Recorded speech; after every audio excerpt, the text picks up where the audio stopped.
इतना अलौकिक वातावरण, भाव भक्तिपूर्ण संगीत और फिर ज्ञान से भरी कथा वार्ता श्रवण कर नवाब का मस्तक श्रद्धा से झुक गया। उसके लिए यह अनुभव नया था।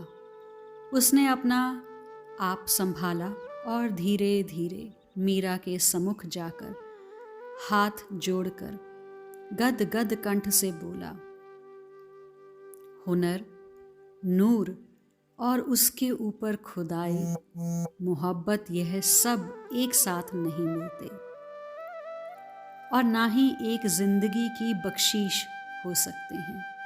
ऐसी कला, ऐसा तेज, यह एक जन्म का फल नहीं हो सकते।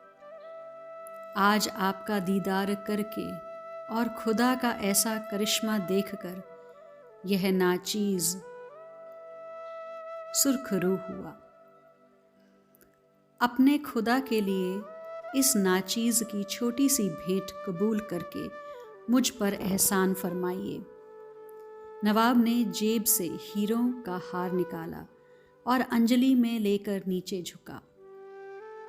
ये जैसे मेरे हैं वैसे ही आपके भी हैं, किंतु ये शुद्ध मन के निश्चल भावों के भूखे हैं। यह प्रजा का धन आप गरीबों में सेवा में लगाएं। गिरधर नागर को धन नहीं, केवल प्रेम चाहिए। इन्हें भक्ति से रिझाया जा सकता है। ऐसे तोहफों की कोई आवश्यकता नहीं है, पर दिल की बात किसी ना किसी चीज के जरिए ही तो रोशन होती है। मेहरबानी होगी आपकी यदि आप कबूल करें।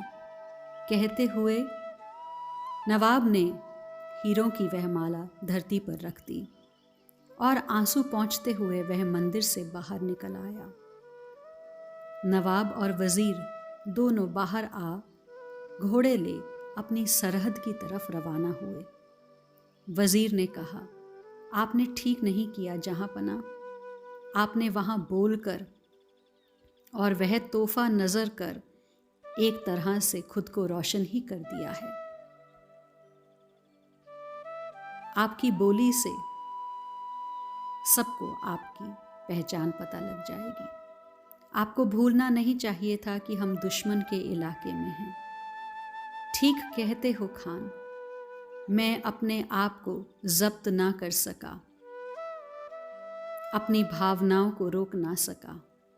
ओह, मैं तो अभी तक सोच रहा हूं कि दुनिया का कोई कलावंत ऐसा भी गा सकता है,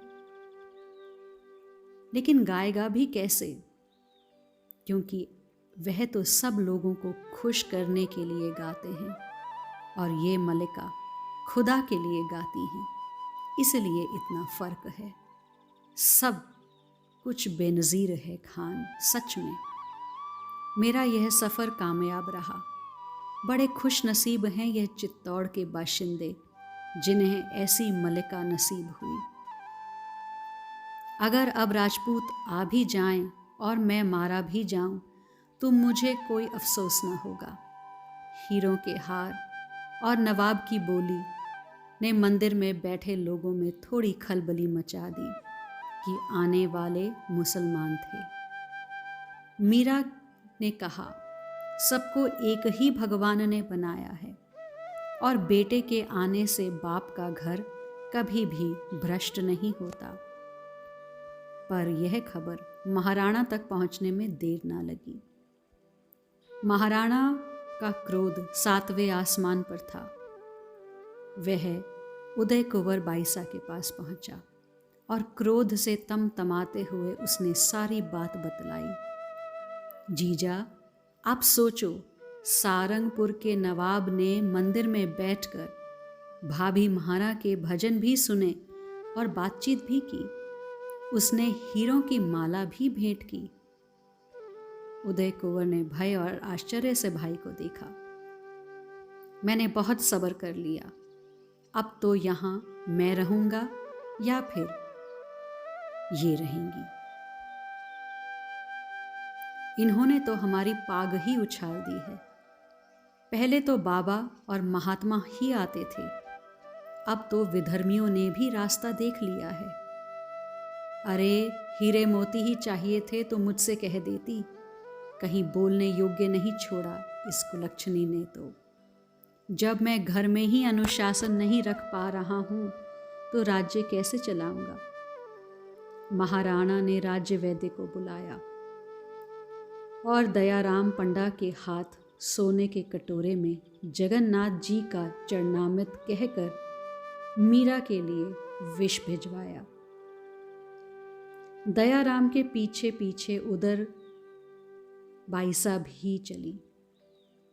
मीरा प्रभु के आगे भोग पधरा रही थी। दयाराम ने कटोरा सम्मुख रख कांपते स्वर से कहा, राणा जी ने श्री जगन्नाथ जी का चरणामृत भिजवाया है आपके लिए। आहा, आज तो सोने का सूर्य उदय हुआ है पंडा जी। लाल जी सा ने बड़ी कृपा की है। यह कहते हुए मीरा ने कटोरा उठा लिया और उसे प्रभु के चरणों में रखते हुए बोली, ऐसी कृपा करो कि प्रभु राणा जी को सुमति आए।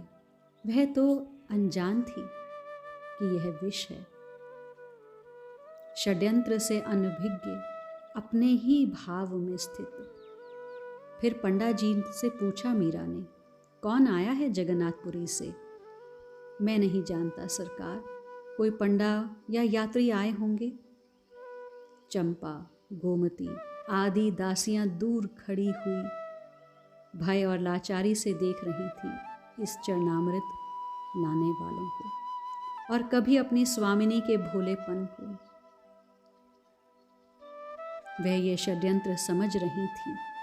उनकी आंखें भर भर आती।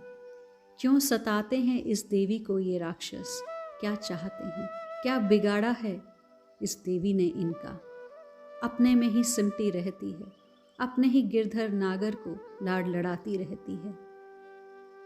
उदा भी भाभी का वह शांत स्वरूप, निश्चल मुस्कुराहट, दर्पण की तरह उज्ज्वल हृदय और भगवान पर अथाह विश्वास देख आश्चर्यचकित थी। मीरा ने तानपुरा उठाया और तारों पर उंगली फेरते हुए उसने आंखें बंद कर ली। तुमको शरणागत की लाज, भांत भांत के चीर पुराए पांचाली के काज। प्रतिज्ञा तोड़ी भीष्म के आगे, चक्र धरयो यदुराज। मीरा के प्रभु गिरधर नागर, दीन बंधु महाराज। आज के लिए इतना ही, शेष आगे।